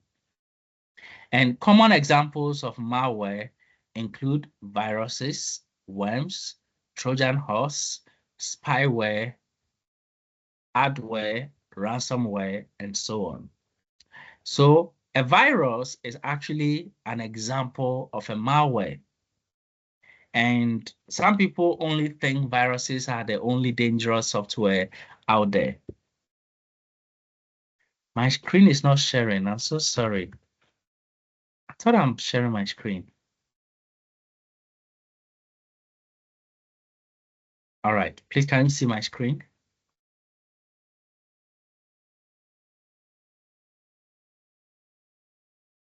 Can you see my screen now? Okay, I'm sure you can see my screen. Thank you so much. All right, so I was talking about malware and I gave some examples of malware. So from tomorrow, we will spend more time talking about malware and to learn a whole lot from malware because this is a common type of attacks or threats we have out there. And example of malware is virus. So a virus is not the only type of malicious software out there. We have what is called worms. Worms are also malicious software, and they are not viruses, they are worms. So one of the things you learn in cybersecurity is to learn the attributes of a virus and the attributes of a worm for you to know what a worm is, how a worm behaves, and how to build defenses against worms, how to build defenses against viruses. So you need to know that. And there's another one called Trojan horse. One interesting one called Trojan horse. It is also a software, okay? And it's also very harmful. So we'll study about Trojan horse as well. Then we will also learn about spyware. There are some software, their job is just to spy. And you know the amount of information that people can gather about you if they were just spying on you. So when we get to spyware, we'll talk a lot more about it. And one of the most common type of malware today is ransomware.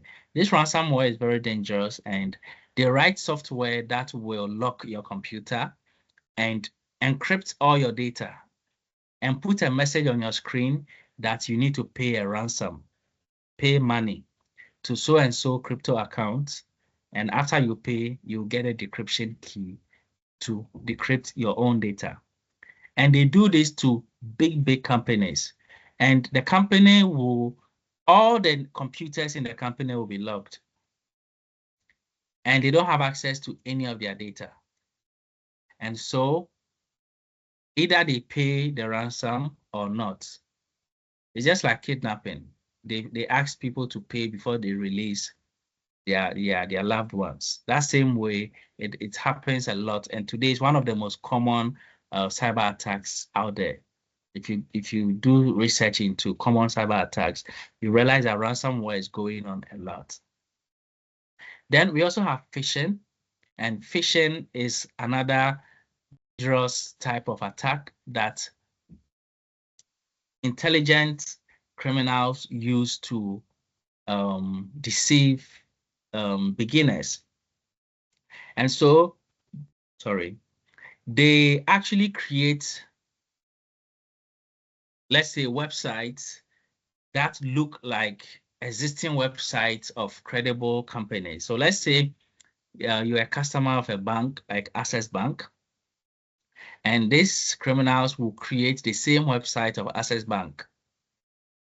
And it is not hard to create the same website of Access Bank if you're a good designer. Especially they target the internet banking section or the login page of the internet banking.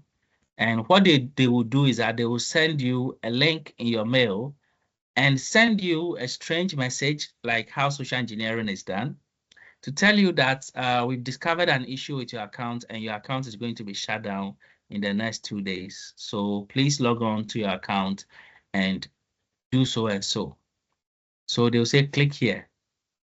Once you click on that link, they take you to their site. And the site is designed to look exactly like the real Access Bank site. So it is very difficult to tell. Unless you are someone who can read URL and you know your URL very well, and because they gave you a link, you didn't type it yourself. But then even the URL they gave you, it looks very, very similar to the real URL. They've just altered something that you can't even see. So when we get back to this tomorrow, we'll talk a little bit more about phishing. And so they'll let you land on this fake website that looks the same as the original, and you are supposed to log in to change something. And so once you enter your credentials and you hit submit, the moment you hit submit, your credentials have been sent to their database, so they have it already. So from there, they can send a pop-up message, or they can send you anything to tell you that the problem has been fixed, everything is okay. Anything they can tell you to take your mind off it. But then they have access to your bank information. And in the next minute, they'll log into your bank account and they will turn your account balance into 0.00. They will not even leave $1 for you. They will turn your account balance into 0.00. So that is what phishing does. So it depends on the agenda. They create websites, and usually they send their attacks through email, okay, most of the time. And they ask users to click on a link and enter their personal data. They include a link that will direct the user to a dummy site that will steal the user's information. So this type of attack is called phishing. So tomorrow we'll talk more about it and other varieties of it. And we will talk about the types of cyber threats out there just to be informed about them. And we'll spend time in the realm of malware to learn a whole lot about malware. All right, so tonight I've just begun the introduction to the fundamentals of security and the security that every tech personnel needs. And that is what we are looking at. And I don't know, I don't think we can finish tomorrow, but then it's not going to be a long training, and we will be done and we'll move on to the web masterclass. So this is where I'll draw the curtain on my presentation on the cybersecurity professionals introduction for today. Yesterday, I was supposed to give you an assignment, and I think we couldn't get to it. So let me give it to you because the morning class, they have done it. And so these are assignments from yesterday, and it is an assignment you submit to assignments@retaafrica.com. So spend time practicing your binary code skills because you are going to need it to be good in cybersecurity. You are going to need it to be good in data science and machine learning. You are going to need it to be good in cloud and everything. So thank you for your time. I will end here, and I'll see you all tomorrow.